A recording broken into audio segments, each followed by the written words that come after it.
Welcome back. ہم بات کر رہے ہیں پاکستان سٹیل مل کی، اور ہم نے دیکھا کہ پچھلی حکومت میں بھی اس پہ ڈکیتی کرنے کی کوشش کی گئی اور شاید وہ اس حکومت میں بھی جاری ہے.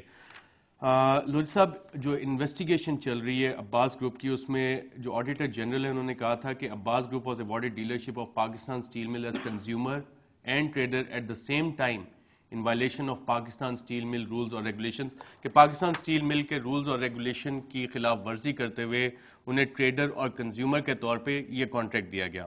اور جو ایف آئی اے کے سامنے آپ نے بات کی ہے کہ اس میں ٹریڈر جو ہے اور ڈیلرز، ان کو ہم رسپانسبل نہیں کر سکتے، پاکستان سٹیل مل کی مینجمنٹ کو صرف رسپانسبل کرنا چاہیے. تو آپ ڈیلرز کو تو نہیں بچا رہے کہیں؟ اس سے پہلے کہ میں آپ کی اس بات کا جواب دوں، I would like to go back to جو جنرل صاحب بات کر رہے تھے پرائیویٹائزیشن کی. دیکھیے، privatisation you can not delink the present situation from what happened in the past.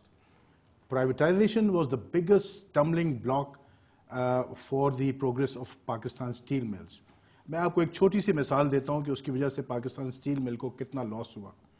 ہمارے پاس 2 کوک اوون بیٹریز ہیں.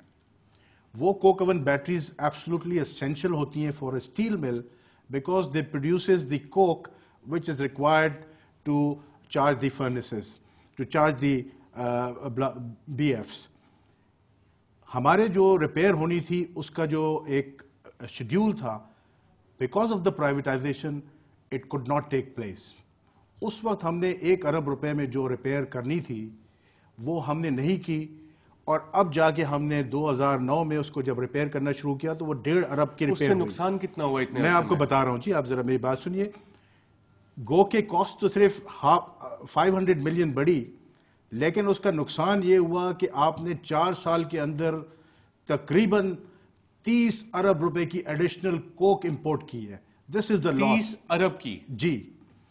تو یہ چھوٹے چھوٹے صاحب، اس پہ کوئی کرمنل کیس نہیں ہونا چاہیے کہ ایک فالٹی ڈیسیژن جس کا ایفیکٹ 30 ارب روپے کا ہوا؟ مس مینجمنٹ بالکل. حاضر چیئرمین صاحب بات کر رہے ہیں. شیٹ ہو سکتے ہیں وہ لوگ، اسپیشلی جو پچھلے تھے. یہ آپ تو یہ بات کر رہے ہیں they deliberately allowed the contracts to expire. ان کے لانگ ٹرم کانٹریکٹس ہوتے ہیں، جو میں نے ڈاکومنٹس دیکھے ہیں، ان کے 2009 میں ایکسپائر ہونے تھے، ہو گئے. 2008 میں ہونے تھے، ہو گئے. اب بھی ان کے پاس میرے جہاں تک نالج کوئی لانگ ٹرم کانٹریکٹ نہیں ہے. تو یہ جان کے کیا گیا. ان کے خلاف تو کرمنل ہو سکتی ہیں because they deviated and aborted the rules and regulation under which steel mill works. بالکل.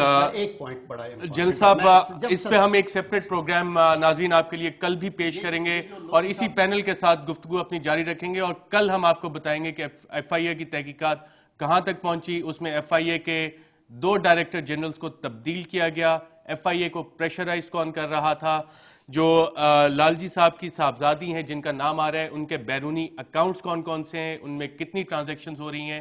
اور آج ناظرین جو پروگرام میں ہم نے ڈسکشن کی اس میں یہ بات ثابت ہو رہی ہے کہ جو پرائیویٹائزیشن کا عمل شروع کیا گیا شوکت عزیز کے دور میں، جب حفیظ شیخ پرائیویٹائزیشن منسٹر تھے، اور چیئرمین صاحب کا، ایکٹنگ چیئرمین لودھی صاحب کا کہنا ہے کہ اس پروسیس کی وجہ سے تقریباً 30 ارب روپے کا نقصان ہوا جو کوک امپورٹ کیا گیا اس میں سٹیل مل کی وجہ سے.